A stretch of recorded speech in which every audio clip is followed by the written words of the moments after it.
Hola, sean bienvenidos a la sesión número uno que vamos a tener en nuestro curso. Esta va a ser nuestra primera o nuestro primer acercamiento a lo que viene siendo el álgebra en el curso. ¿Por qué me refiero al álgebra en sí? Porque la teoría de conjuntos es como que la principal herramienta para comprender lo que viene siendo el álgebra. Nosotros durante lo que viene siendo la primaria, la secundaria, trabajamos mucho lo que viene siendo la base de la aritmética, la trigonometría, entre otras. Y en esta realizamos diferentes operaciones con diferentes conjuntos. A lo mejor no lo habíamos visto de esta forma, pero tenemos el conjunto de los números naturales, los reales, los enteros, los racionales, los irracionales. Y todos estos conjuntos nosotros hemos estado utilizando y haciendo operaciones. ¿Vale? Así que este es un tema introductorio tal cual. Recuerden que esta semana tenemos un entregable que es un foro de discusión. Principalmente les recomiendo que el foro de discusión lo que hagan o lo que deberían de hacer es contestar las preguntas de manera correcta. Cuando ustedes agregan información de un texto que no, de los que ustedes no son propietarios, o sea, ustedes no inventaron, digamos, ese texto, tienen que citarlo.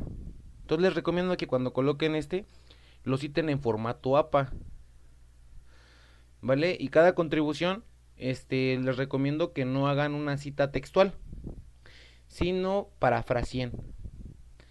Y de esta manera también, con su experiencia y con base en la relación en su vida, puedan contestar las otras preguntas, porque una es la definición, otra es la aplicación y otra es una noción de la aplicación de los conjuntos, ¿no? O subconjuntos. Y también no olviden nunca retroalimentar a sus compañeros. Eso está, pues ahora sí que implícito en la rúbrica, pero se los quería mencionar, ¿vale?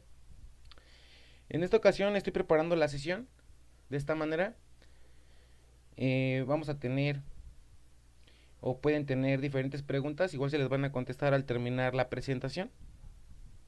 Así que no hay tema o duda sobre esto.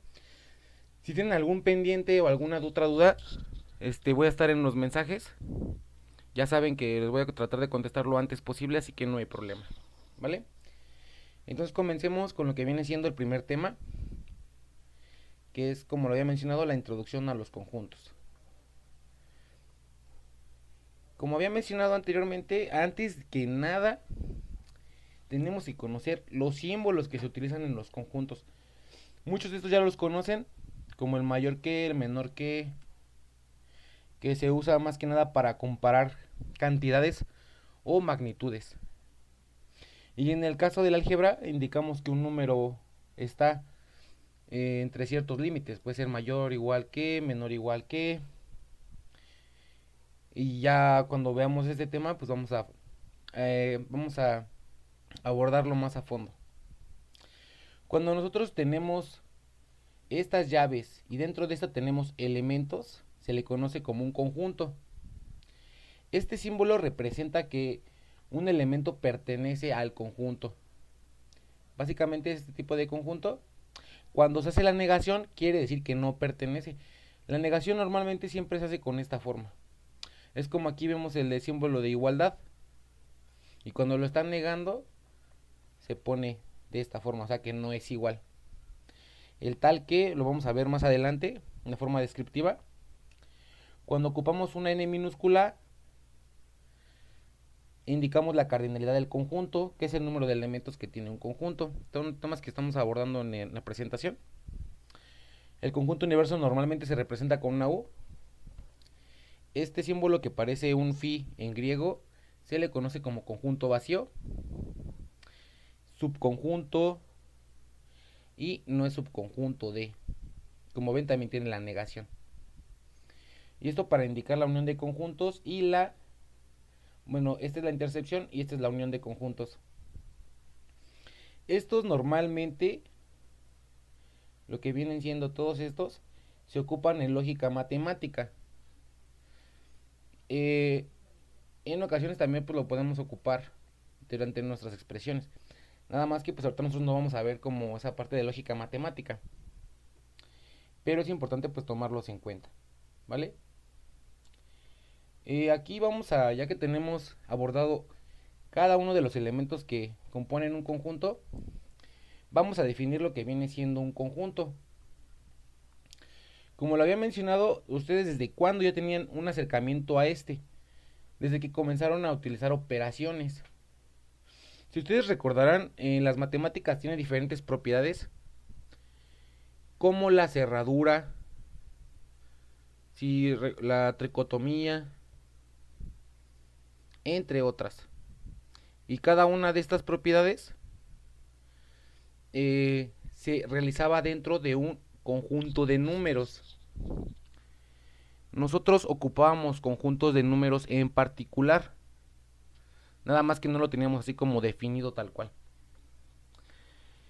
En sí, ¿qué es un conjunto? Es una colección de elementos u objetos con características definidas. Normalmente nosotros pues tenemos conjunto de vocales, de dígitos, ¿no? Un conjunto también podría ser lo que viene siendo un grupo de edad definida, ¿no? Entre adolescentes de 14 a 18 años, por decir así. Ese puede ser un conjunto o un conjunto de personas de un cierto rango de peso o de estatura. Se va delimitando, ¿se dan cuenta? Ustedes a cada elemento le pueden dar características y con base a eso definir un conjunto. O sea, como en una biblioteca tenemos libros separados por secciones, física, ciencia, entre otros. Esto se le conoce como conjunto. Como ven, ya lo hemos aplicado en muchas situaciones cotidianas, nada más que a veces no lo vemos de esta forma. Y como pueden observar, normalmente se utiliza una letra mayúscula y se encierran los elementos del conjunto entre llaves. Por ejemplo, si tuviéramos un conjunto, tenemos A, E, I, O y tenemos los puntos suspensivos.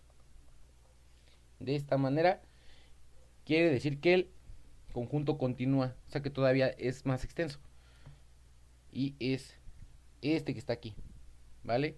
Por si llegan a ver eso, es una de las aplicaciones. Ahora vamos a resolver un ejercicio para pues ver cómo se usa la nomenclatura, ¿no? O más bien qué es o cómo se hace este tipo de cosas, ¿no?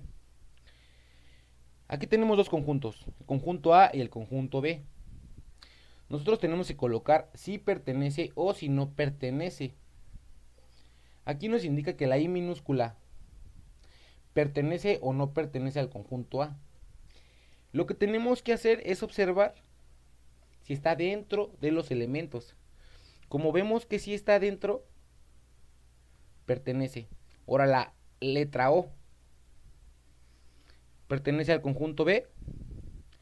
No está 1, 2, 3, 4, 5. No está. Entonces no pertenece.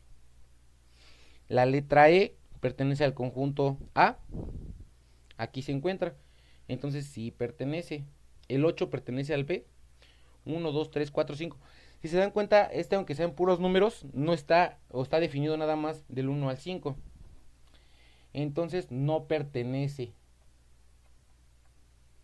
Como ven, es muy sencillo ya utilizar la nomenclatura ya una vez que la conocemos. Como les estaba mencionando, ustedes ya ocupan desde cuándo estos conjuntos. O sea, vemos los números reales, que son los números que van del 1 hasta el infinito. Infinito positivo. Los números enteros van del menos infinito hasta el más infinito. Y aquí les voy a leer este tipo de nomenclatura para que se vayan familiarizando. Nosotros tenemos un conjunto Q. Entre llaves nos están diciendo el conjunto. Una vez que ya conocemos un poquito de la nomenclatura, vemos aquí que significa tal que, que pertenece y que no es igual. Entonces, ya lo podemos comenzar a leer, porque la Z vemos que es el conjunto de los enteros. ¿Vale? Entonces, se podría decir de esta manera. El conjunto Q es X tal que X es igual al cociente de P entre Q, donde P y Q pertenecen a los enteros, o sea, está dentro de estos números, pero Q es diferente de 0. O sea, Q no puede ser 0. ¿Por qué? En este caso, imagínense, pues tenemos P sobre 0. Entonces habría una indeterminación, ¿no? En este caso. ¿Vale? Por esa razón no puede ser un número racional entre 0. Bueno, más que nada, pues nos da o sea, no nos daría un número racional, sino que es infinito, ¿no? En este caso. La indeterminación se da cuando tenemos 0 entre 0. Y también tenemos los números irracionales. Estos números irracionales no se pueden expresar como un cociente o una división. Recuerden que una fracción también es una división. ¿Por qué? O sea, por ejemplo, tenemos el ejemplo al pi a e. Si ustedes recuerdan, pi es 3.1416, ¿no? Pero esta es la forma, ¿cómo se puede decir? Redondeada. Pero realmente es 3.1415 9 y va más dígitos. Esto tal cual, esta expresión no se puede colocar de manera de cociente o de división. O sea, ya tiene su forma racional, que viene siendo la parte de los decimales. Y los números reales es el conjunto de todos estos. Ahora, ¿cómo vamos a escribir o representar nuestros conjuntos? Tenemos dos formas distintas. La forma descriptiva o por extensión, o por comprensión, perdón. En esta forma se va a representar las características principales de los conjuntos. O sea, vamos a describir el conjunto tal cual. Por eso es forma descriptiva. Vamos a decir qué características tiene este conjunto. Es como, por ejemplo, aquí tenemos el conjunto S, donde miren, X pertenece al conjunto de los naturales, tal que X es divisor de 6. ¿Esto cómo sería? O sea, para empezar, los naturales, ¿quiénes son? Ya vimos un ejemplo que es 1, 2, 3, hasta 6, ¿no? Ahora hay que saber qué es un divisor. Si ustedes no recuerdan, pero bueno, se los recuerdo, un divisor es un número que divide exactamente a otro. Es como el 3 divide exactamente al 6,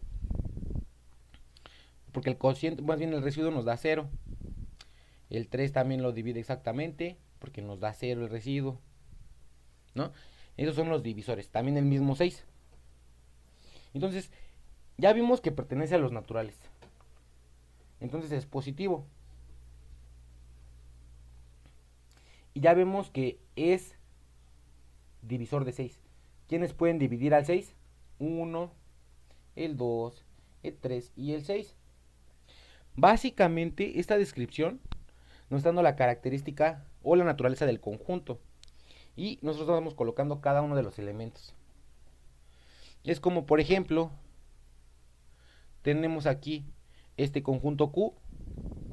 Tenemos 2, 3, 5, 7, 11. ¿Estos qué tienen en común? Si ustedes podrán recordar, entonces vamos a verlo más adelante también en el curso. Lo que es un número primo es un número que únicamente tiene dos divisores, el mismo número y el 1. Entonces, ¿qué podemos decir? Que el conjunto Q nos está poniendo aquí los elementos. Ahora vamos a describir. Para describir un conjunto ustedes tienen que ver primero qué características tienen. Como podemos observar, primero que nada, todos los números son positivos. Entonces podemos decir que pertenece a los naturales. Ahora, ¿qué otra característica tenemos? Que el 2, el 3, el 5, el 7 y el 11 son números primos, pero son menores que 12. Entonces, decimos que Q pertenece a los naturales porque es positivo y Q es primo menor que 12. ¿Este Q es primo menor que 12? podemos decir también que Q es menor que 12. ¿Por qué se pone el menor? Porque el menor indica que va a ser, ahora sí que aunque sea redundante, inferior a 12. Si ustedes llegan a colocar el menor igual que, estaríamos cometiendo un error, porque estaríamos diciendo que Q puede llegar a ser 2 exacto. Y pues como vemos aquí, no entra en el conjunto. Por eso es muy importante recordar la nomenclatura. Y por último tenemos la forma enumerativa o por extensión, que es la forma en la que colocamos las llaves y colocamos cada uno de los elementos. Ahora, ¿cómo podemos describirlo? Es como lo mencioné. Nosotros tenemos aquí la forma descriptiva. Tenemos que descubrir primero. Dice aquí, el conjunto M mayúscula es aquel que M pertenece a los naturales.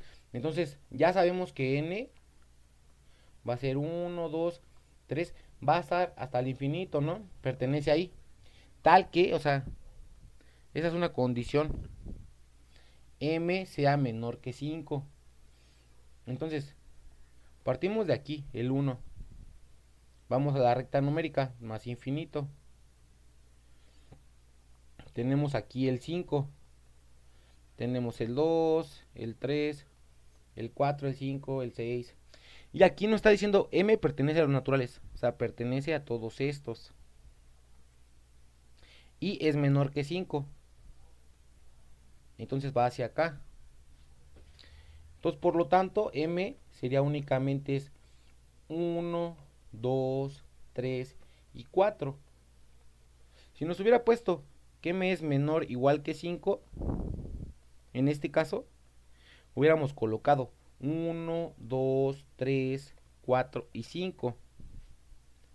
¿Vale? O sea, ¿por qué? Porque se indica que es menor o igual que. Ahora, tenemos el conjunto C. ¿Cómo lo podemos pasar a su forma descriptiva? Primero analizamos. ¿Pertenece a los naturales o a los enteros, no? Una de dos. Sí. Pertenece a los naturales porque es puro positivo. Entonces decimos que este conjunto es C minúscula, pertenece a los naturales, tal que, ahora vamos a ver qué característica tienen en común. 1, 2, 4, 5, 10, 20. O sea, aquí ya vamos a ver. Por ejemplo, si lo vemos de manera sencilla, aunque sería como que analizar qué tienen en común en general. Todos son divisores de 20. Todos. El 1 divide al 20, el 2 divide al 20, el 4 divide al 20, el 5 al 20, el 10 al 20. Recuerden que cuando digo que es divisor es que lo divide exactamente. Entonces sería tal que C es divisor de 20. Ya tenemos la forma descriptiva. Ahora aquí, por ejemplo, tenemos el conjunto V, donde nos dice que Y pertenece a los enteros, entonces va a ser negativo y positivo. Aquí nos indica que es mayor o igual que menos 2. O sea, aquí tenemos que ver, por ejemplo, nuestra recta, cómo va la recta. Aquí va el 0, aquí va el menos 2, acá va el menos 1, 1, 2, 3. ¿Por qué es el 3 por aquí? Aquí dice que es mayor o igual que, entonces va a ser todo esto. Entonces sería menos 2, porque si dice que es mayor o igual que, o sea, si llega a ser menos 2. Menos 2, menos 1, 0, 1 y 2. ¿Por qué no agarro el 3? Porque dice que es menor que 3. ¿Vale? Este conjunto también lo podemos definir, en vez de poner menor que 3, menor o igual que 2. De igual manera sería el mismo o la misma descripción. Esa es la forma de representarlos. Ahora, ¿qué otros conceptos tenemos que ver o tomar en cuenta en estos temas? La cardinalidad. Es el número de elementos que tienen los conjuntos. Como vimos, se representa de esta forma. Entonces, la cardinalidad va a ser el número de elementos. O sea, por ejemplo, vamos a ver este conjunto. El conjunto V. La cardinalidad de V es el número de elementos. Es 1, 2, 3, 4, 5. La de C, la cardinalidad de C, tenemos que es 1, 2, 3, 4, 5, 6. Cuando un conjunto se le conoce como finito, es un conjunto que tiene un término. Un término me refiero a que termina el conjunto, o sea, está limitado. Por ejemplo, aquí los que vimos como C y V son conjuntos finitos porque están definidos en un cierto rango. Al contrario, los conjuntos naturales, los conjuntos enteros, racionales, son conjuntos infinitos. ¿Por qué? Porque van de menos infinito a más infinito. Entonces tiene un infinito de elementos. Por eso la cardinalidad se le coloca de esta forma. Y en el conjunto finito tenemos un número definido. Y cuando hablamos de un conjunto vacío o nulo, quiere decir que no tiene elementos. Normalmente se ocupa este que vimos anteriormente o las llaves para expresarlo. O sea, por ejemplo, el conjunto V, si te lo ponen de esta forma, es un conjunto vacío. O de esta forma. ¿No? Entonces no hay problema, o sea, nomás son los conceptos. No es como, por ejemplo, aquí vamos a ver la cardinalidad de este conjunto. Primero pertenece a los naturales. Los naturales de nuevo vamos a 1, 2, 3. Ahora dice que es menor a 1, o sea, tiene que ser menor a 1, pero ya no hay un número para este. Entonces queda de esta forma. ¿Por qué? Porque no hay ningún elemento. Entonces queda un conjunto vacío o nulo. Entonces la cardinalidad de este conjunto sería vacío o nulo. Ahora aquí dice que X pertenece a los naturales. Y dice que X es par divisor de 20. Un número par es un número que el residuo al dividirlo entre 2 nos va a dar 0. O sea, por ejemplo, ¿cuáles son los divisores de 20? Ya los habíamos visto. 1, 2, 4, 5, 10 y el mismo 20. ¿Cuáles de estos divisores es par? El 2 es par, el 4 es par, el 10 es par y el 20 es par. Entonces tenemos que es 2, 4, 10 y 20. Entonces el número de conjunto sería 1, 2, 3, 4. ¿Por qué? Porque tiene 4 elementos. Ahora, ¿a qué se le conoce como conjuntos equivalentes? Cuando dos conjuntos A y B no son vacíos, o sea, tienen elementos. Para empezar tienen que tener elementos. Se dice que A es equivalente a B si y solo si tienen la misma cardinalidad. Y se denota de esta manera. Que sea equivalente no quiere decir que sea igual. Que eso lo quiero recalcar. Entonces, digamos que el conjunto A es el de las bueno, nada más 4 vocales, A, I, O, nada más. Y el conjunto B es 1, 2, 3, 4. La cardinalidad de A es 4 porque tiene 4 elementos. La cardinalidad de B es 4 porque tiene 4 elementos.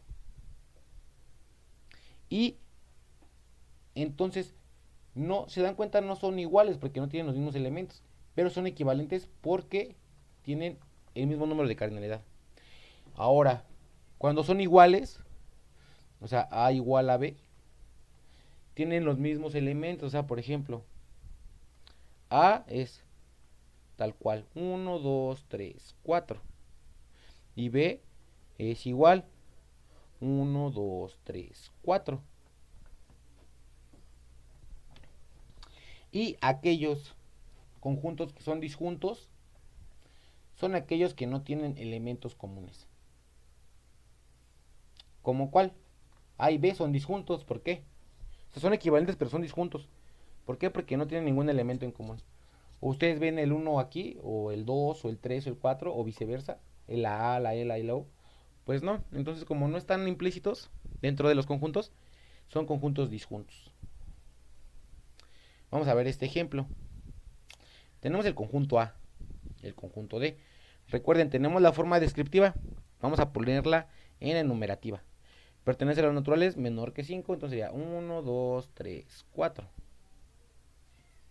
Tenemos la D, que ya está en su forma enumerativa. Ahora, verifica si son equivalentes, iguales, disjuntos y esta parte. A ver, primero vamos a ver lo más fácil, si son iguales. ¿Tienen el 1? Sí. ¿Tienen el 2? También.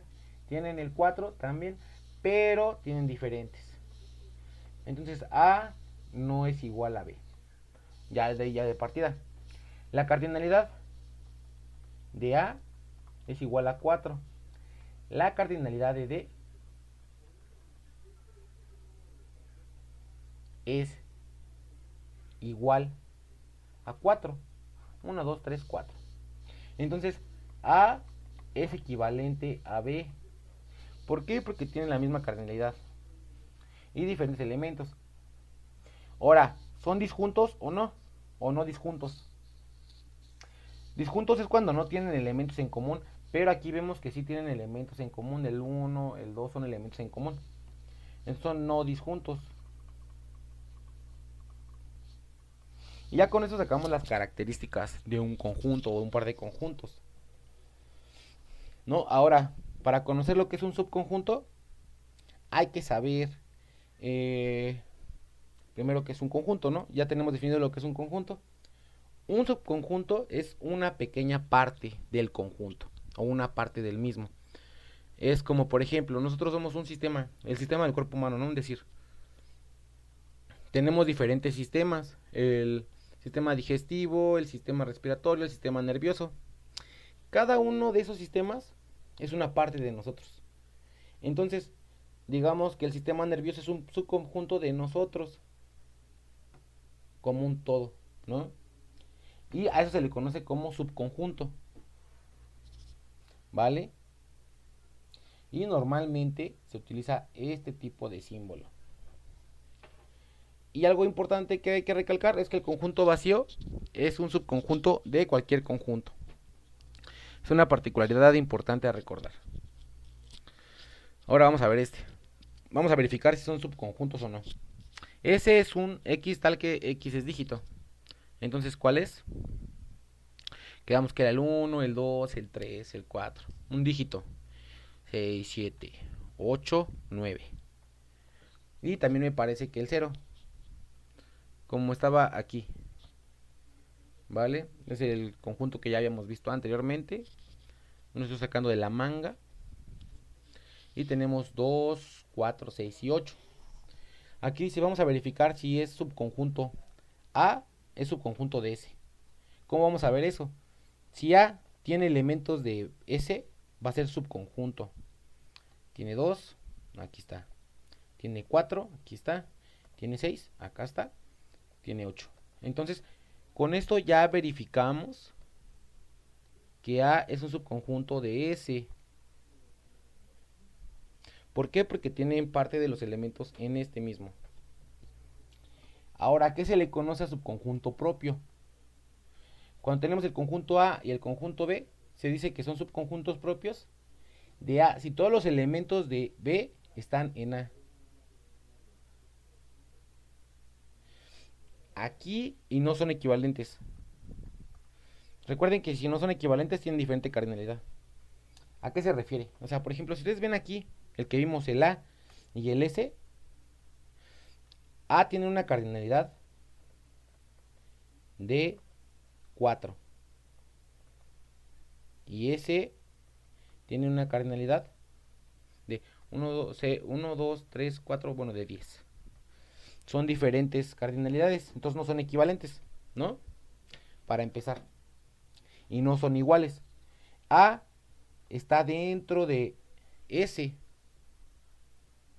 Por lo tanto, es un subconjunto propio. ¿Vale? Ahora, ¿cómo podemos saber cuántos subconjuntos podemos generar de un conjunto? O sea, de todos los, digamos, de todos los subconjuntos que forman parte de mí, ¿cuántos podría obtener? Únicamente es una fórmula que se eleva 2 a la n. O sea, por ejemplo, de A, ya vimos que la cardinalidad era 4. Entonces, si queremos la cardinalidad o saber el número de subconjuntos que podemos formar, 2 a la 4, que es una potencia. 2 por 2, 4, por 2, 8, por 2, 16. Y otro concepto que tenemos en particular es el conjunto universo.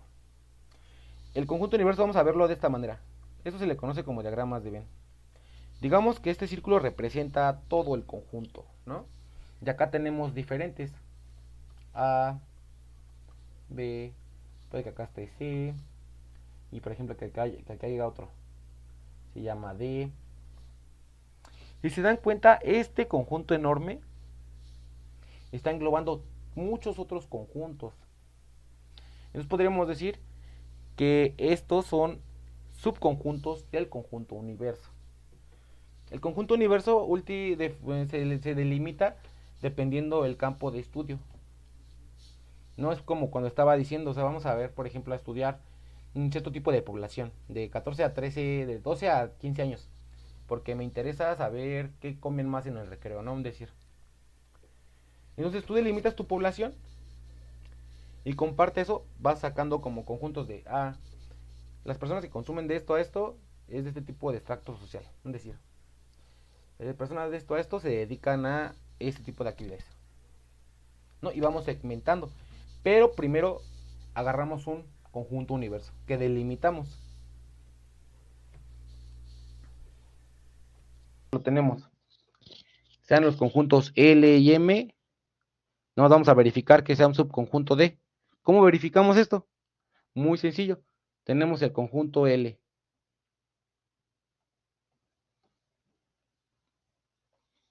Que va a ser 2, 4, 5, 6, 8. Y tenemos el conjunto M. Otra vez. O sea, es el conjunto universo. Tenemos 2, 4, 5, 6, 8. Ahora tenemos 2, 4 y 6. ¿No? Bueno, hubiera aquí hecho un círculo nada más, ¿no? Nada más un círculo así y ya.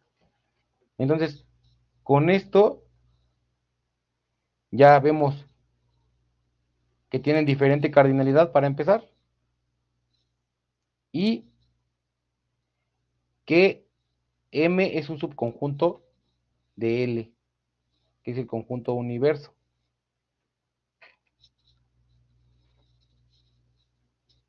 Y vamos a ver ahorita un poquito de las operaciones del diagrama de Venn. Como ven aquí, que es lo que estaba explicándoles, que normalmente muchos luego utilizan círculos nada más.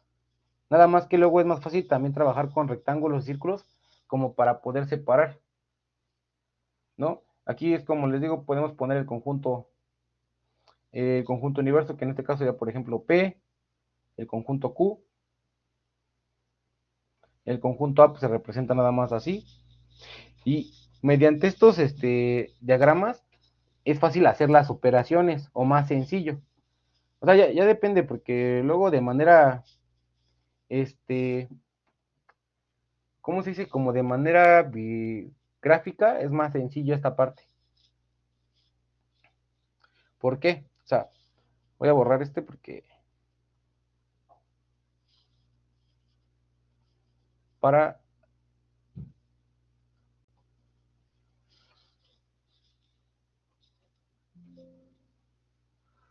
para hacerlo de cero todo.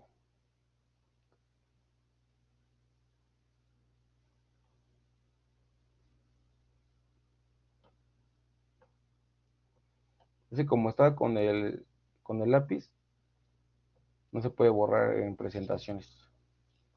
Ahora, cuando tenemos el diagrama de Venn, el rectángulo, como les digo, siempre se pone el universo. se coloca todos los elementos que están dentro de, y ahora vamos a ver qué conjuntos tenemos dentro del universo. Tenemos 2, 6, 10, 12. 2, 6, 10, 12. En B tenemos 4, 6, 10, 8, 17. Si se dan cuenta, se crearon con los círculos, se crearon cada uno de los conjuntos, pero aquí esta parte en particular son los elementos que comparten A y B. Aquí tenemos algo que se le conoce, si lo vemos de manera gráfica, la intercepción. ¿Por qué la intercepción? Porque son los elementos que tenemos en común.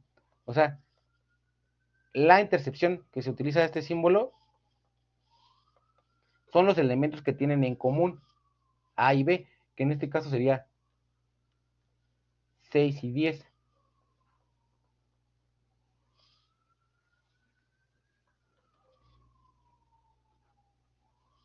Ahora, si yo agarro y tomo todo el conjunto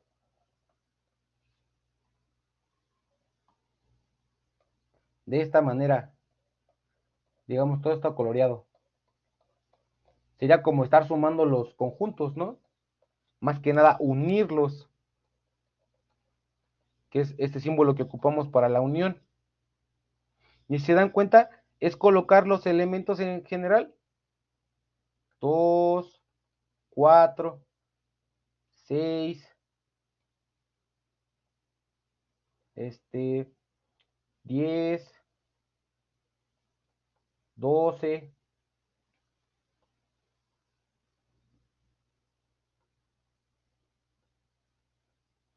17,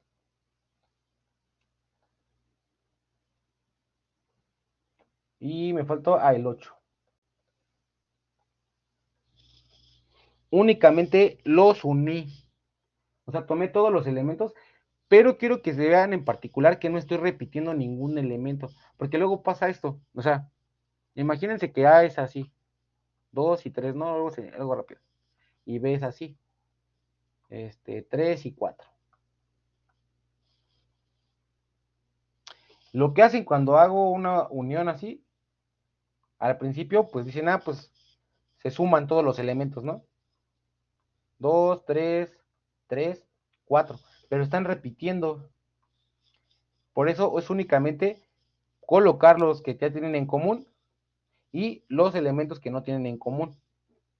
Entonces, esta sería la forma incorrecta de hacer la unión. La forma correcta sería nada más agarrar, pues 2, 3. Tú dices aquí, pues el 3 ya lo tengo acá, entonces no me faltaría el 4. ¿No? Entonces cuando les den la unión, cuando les repitan, estaría incorrecta esa operación. ¿Por qué no se deben de repetir si ya se tienen en cada uno? Ahora, ¿qué otra operación podemos hacer?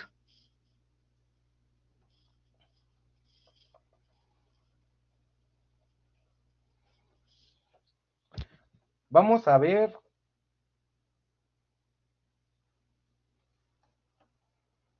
toda esta parte de acá.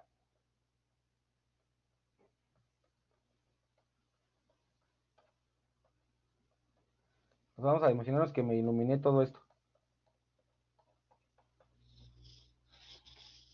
Todo esto de aquí, lo que está fuera del conjunto A, se le conoce como complemento de A. O sea, se ocupa esta simbología o si no, esta nomenclatura A complemento.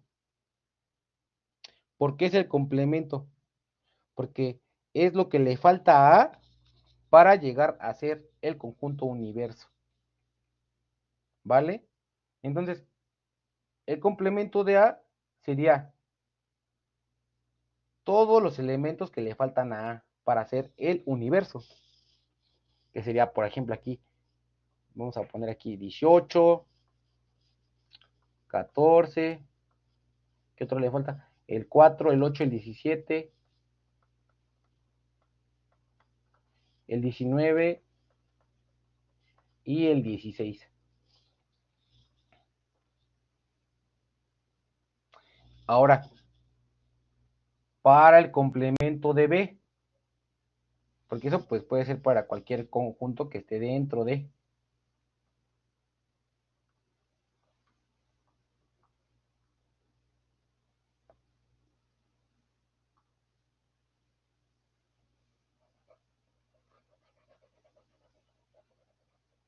Sería todo lo que le falte a B para hacer el universo.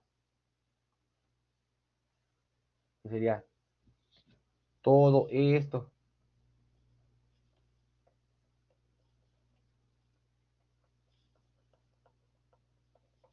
Entonces, ¿qué sería?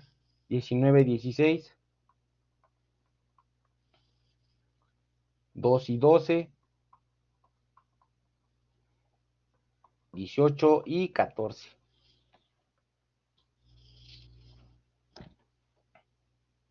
No, y esas serían las operaciones básicas, que es la unión, la intersección, el complemento. Y por último nos falta la diferencia. ¿Vale? Este de aquí, este ya lo checamos ya más rápido. Cuando hablamos de la diferencia de conjuntos, hablamos de que le vamos a quitar el conjunto o el elemento a B. ¿Vale? Algo que hacemos siempre es, por ejemplo, vamos a ver, algo que es como lo más sencillo o lo más fácil, es primero sacar el complemento del que se le va a restar. O sea, por ejemplo, vamos a hacer el que estábamos haciendo. El complemento de este. A menos B. Sería igual a intercepción B complemento.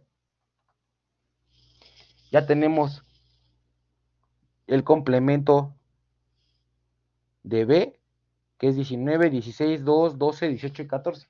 Ahora hay que ver su intercepción con A. ¿Cuál es la intercepción con A? Recuerden que son los elementos en común.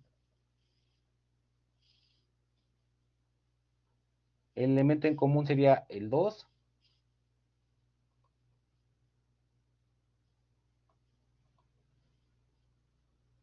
Y otro en común que tendrían sería a ver, tenemos 6, no hasta acá. Tenemos 10, no hasta acá. Y el 12. Ahora, si quisiéramos hacer B menos A, sería igual a poner bueno, intercepción, A complemento. Y se dan cuenta, si da diferente. A menos B y B menos A. Ya tenemos aquí el complemento de A. Ahora hay que ver B. ¿Cuál tenemos en común? Tenemos en común el 10.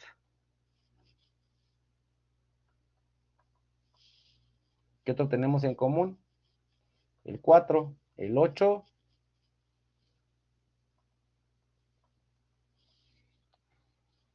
10, 4 y 8 y única, el 17.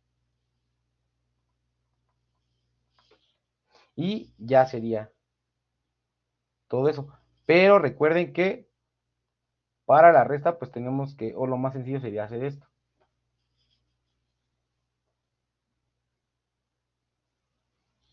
No tengan alguna duda o pregunta,